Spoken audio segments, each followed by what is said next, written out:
Hi, I'm Lish. I'm a professional chef, and these are my $207 French toast ingredients.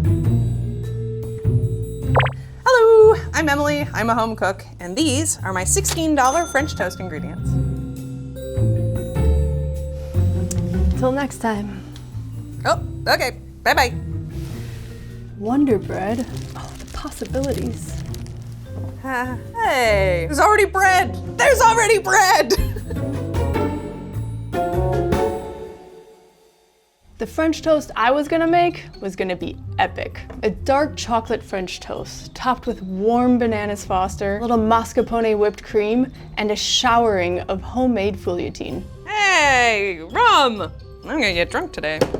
Not really, maybe. For my bread, I had pain de mie. It doesn't get more French than that. I'm gonna use some luscious Valrhona chocolate. Some very fine looking chocolate. I could probably eat a piece to tell you more about it if someone wanted that. So. Plus, fresh mascarpone cheese for whipped cream, some cinnamon, a Caribbean dark rum, and a bourbon vanilla bean paste. Oh, we're going paste, baby. It was going to be amazing. With Emily's recipe, I have ingredients that you might already have in your kitchen or find at your local grocery store. These are simple ingredients, but with the help of technique, we can make them even better. If I had to guess, I'd say this all cost maybe 20 bucks. $16, that's what I said. If I had to guess, I would say that this would probably cost $196. How much could a banana cost, Michael? $10? So this is the dish and ingredients that I'm gonna be working with today. I've made French toast before, obviously.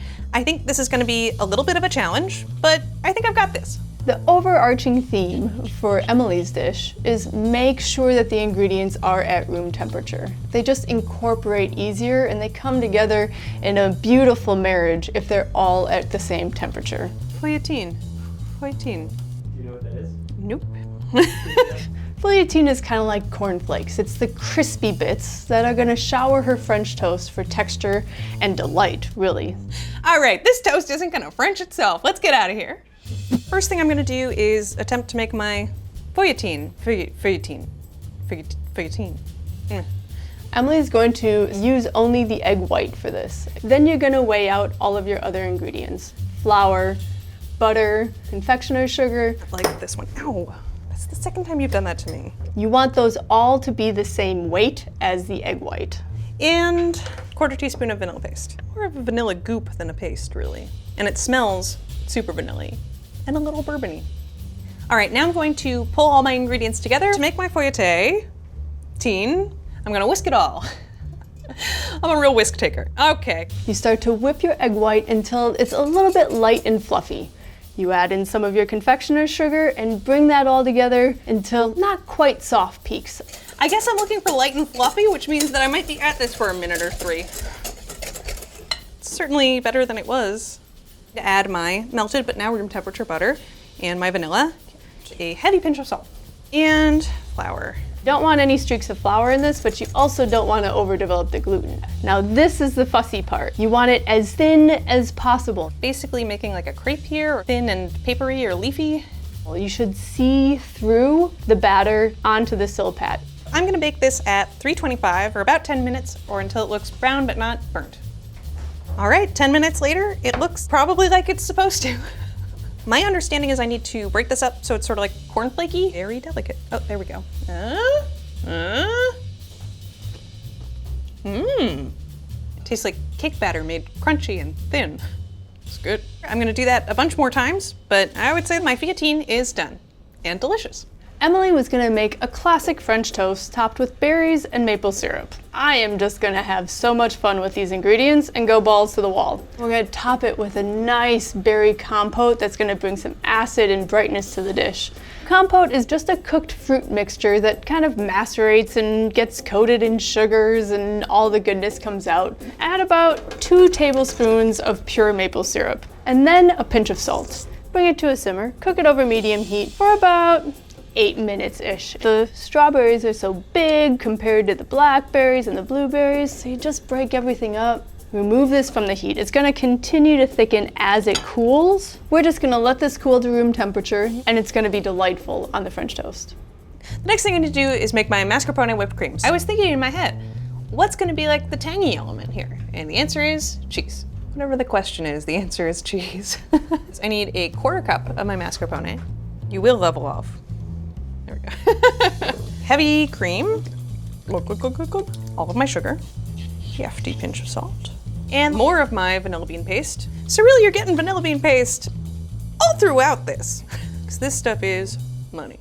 For me, you really run the risk of over whipping whipped cream if you do it with a machine. But if you do it by hand, you end up with beautiful soft peaks that just cascade over the French toast. I'm not very good at this. It just like hurts in there. I'm so weak. Some might have thought I couldn't do this. Me, for example. But I think it's actually happening. Folks, we did it! I'm going to throw this into the fridge until we're ready to use it. Well, of course, Emily had to give me milk and eggs. Why not make a sauce for our French toast and make a crème anglaise, which is basically a cooked custard sauce. So we're gonna start with 1 cup of whole milk.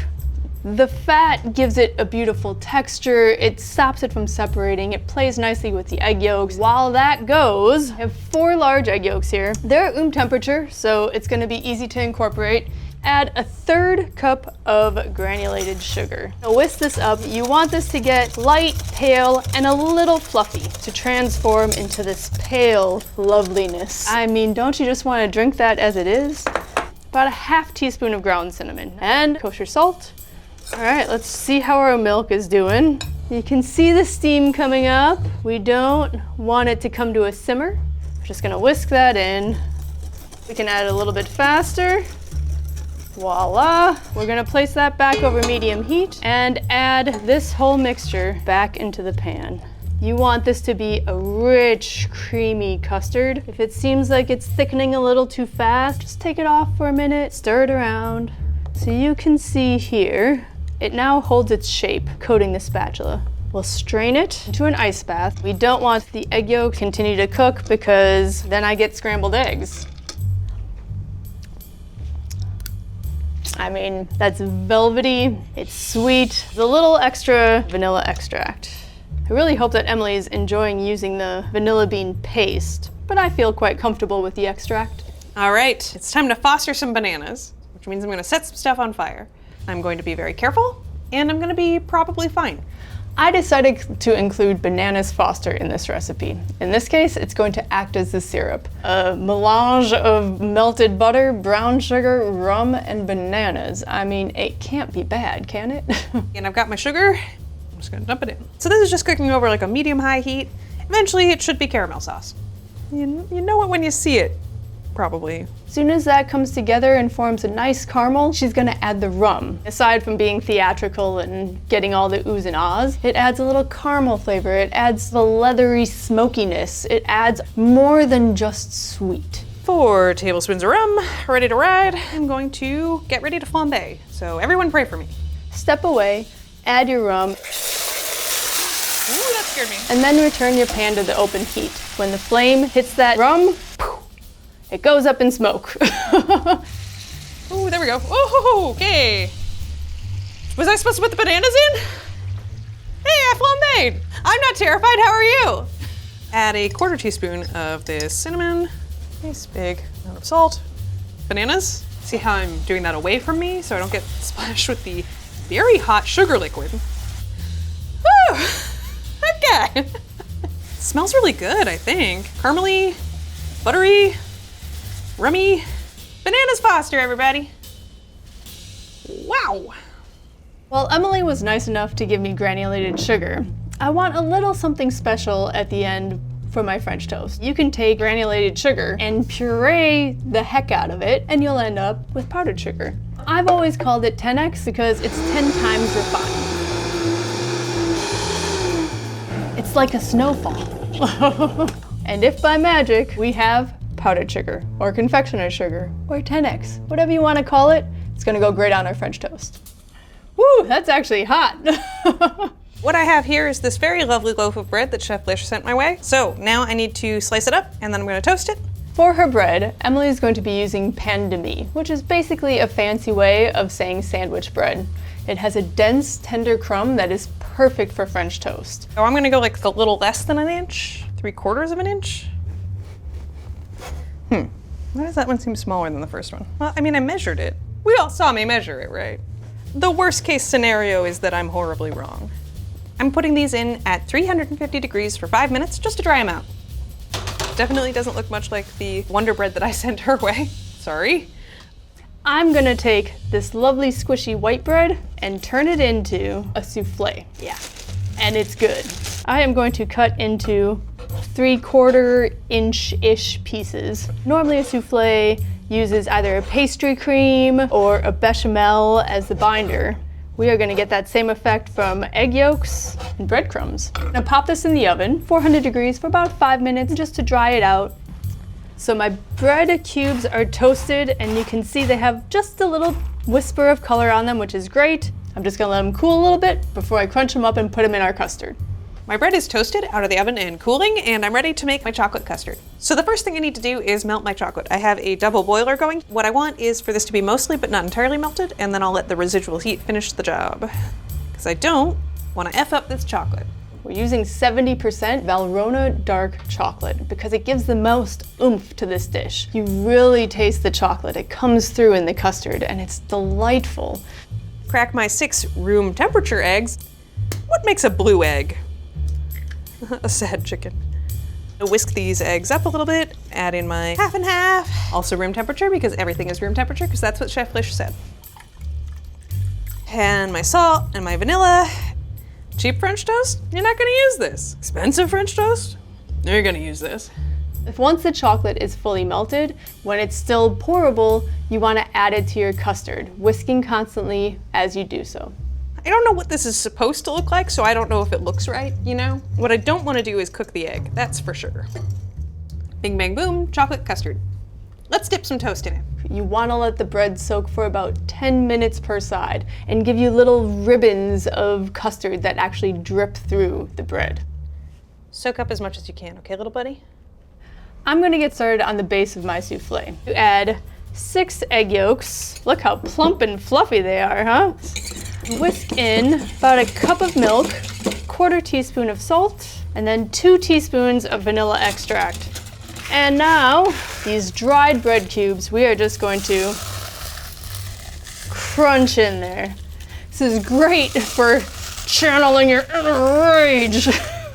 There's some big bits, there's small bits. All bits are welcome. I'm gonna let this soak for about 5 minutes, just so that it soaks up all of that custardy goodness. In the meantime, I'm gonna lube up our ramekins and get them ready for the bake. I'm using cute little individual ramekins here just because I think that it's nice to have a little individual serving. Dust the inside with a little granulated sugar and make sure that every nook and cranny is coated. It actually prevents the souffle from sticking, so you get to enjoy all of its goodness. And it adds a little sweetness and sometimes a little crunch around the outside. My toast has fully soaked, and now it's time for me to fry it up. I'm gonna use lots of butter because I have so much. Ooh, soaked. I cook these for like 2 to 3 minutes on each side until they've kind of browned a little. I mean, they're already brown, but we're looking for browner. Ooh, baby. Yeah, I'd say that's browner. That smells very good. Chocolatey, vanilla-y, custardy, bready, buttery. Delicious. Put a little more butter in here and do the next 3, and then we're going to the oven. 5 minutes until they puff up a little bit. I'll see you soon. I love you. A very important part of a souffle is the egg whites, or the meringue, that you're going to fold into the base. I have 6 egg whites here that are ready to go, and I'm using a copper bowl. There's something in the copper that actually reacts with the whites and helps stabilize it. You don't see them that often, but it's kind of worth the investment if you do a lot of baking. Just loosen them up a little bit with the whisk. Add the rest of my ingredients for this meringue. 3 tablespoons of maple syrup and a 1/4 teaspoon of kosher salt. We put a little elbow grease in and we get to whipping. I want soft peaks, even just a little bit before soft peaks. Woo! That's beautiful, isn't it? Look at that. Soft peak, it folds over itself. Egg whites are amazing. That's our meringue. And I am now going to fold in my egg whites. This is not something that you have to be afraid of. I know everyone's always like, oh, be so delicate. Oh, take your time. In folding in egg whites, working quickly and lightly actually works better than being too cautious. I mean, you can see already that's in there. And that took no time at all, right? It's gorgeous. Oh. I have my souffle base and I have my ramekins that I buttered and sugared earlier, all set, and we don't let this deflate. But this is the part you want to do kind of quickly. So light and fluffy, it's like a cloud. All the way up to the top. There we go. Just so that we get that nice straight rise, we're just gonna do a little whoop, cut. Make sure that the surface of your souffle is nice and flat. Clean the upper 1/4 inch or so of the ramekin to help it give that rise so it has something to cling to. And these are all ready to go in the oven. 375 for about 30 minutes or so. It looks delicious. It smells great. I didn't get to say this earlier, but I gotta tell you, these are a bunch of my favorite things. Chocolate, bread, bananas, rum, something that kind of tastes like cake. Bananas? You know what would make that spot look intentional is more. French toast souffle, it's risen perfectly. Let's dust it with powdered sugar, that 10x that we made ourselves. I'm going to make a little hole right in the middle there and pour my cinnamon creme anglaise right into the center. Custard and custard, not mad at it. Mascarpone whipped cream, just a little sprinkle of feuilletine. And there you have it. Dark chocolate French toast with bananas Foster, whipped mascarpone, and feuilletine. I really hope Chef Lish likes it because it took me all day. Top it with my berry compote that tastes delicious. There we go. French toast souffle with cinnamon creme anglaise and berry compote.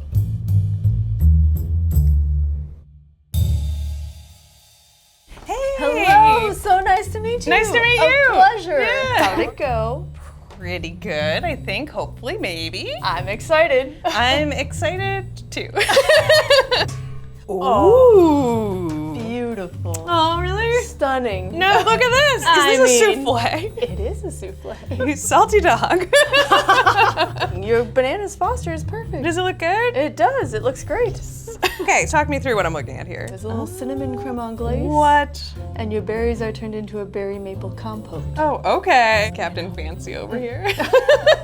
Well, shall we dive in? Yeah, I'm super excited to taste this all together. Mmm. Very good recipe. Come on. Come on. You nailed it. The chocolate flavor comes through. I did my best and had fun. That makes me even I happier. feel like I've got whipped cream all over my face. No, not at all. You're fine. I tell This you. is so delicious. Can we please try what you made? Are you ready? Yeah. Can you explain what you did? I soaked the Wonder Bread in a little custard, whipped some egg whites with some sugar, made a cinnamon creme anglaise that gets poured in the middle, and then a maple berry compote for on top. It's so good. I would never know that this is Wonder Bread. It is freaking delicious. And like as a Canadian, the maple is giving me like Oh, feelings of home. comfort food. Comfort See? Comfort food in a souffle. This is really good. And you took like my $16 like grocery store ingredients and turned them into something very cool. Well, I'm excited that you're excited. That makes me happy. I'm so excited. I mean, you'd pay 16 bucks for it in a restaurant, I would right? pay like 24 bucks and be like, this place is kind of expensive, but it was really good. Good. It's worth it. Yeah, worth it.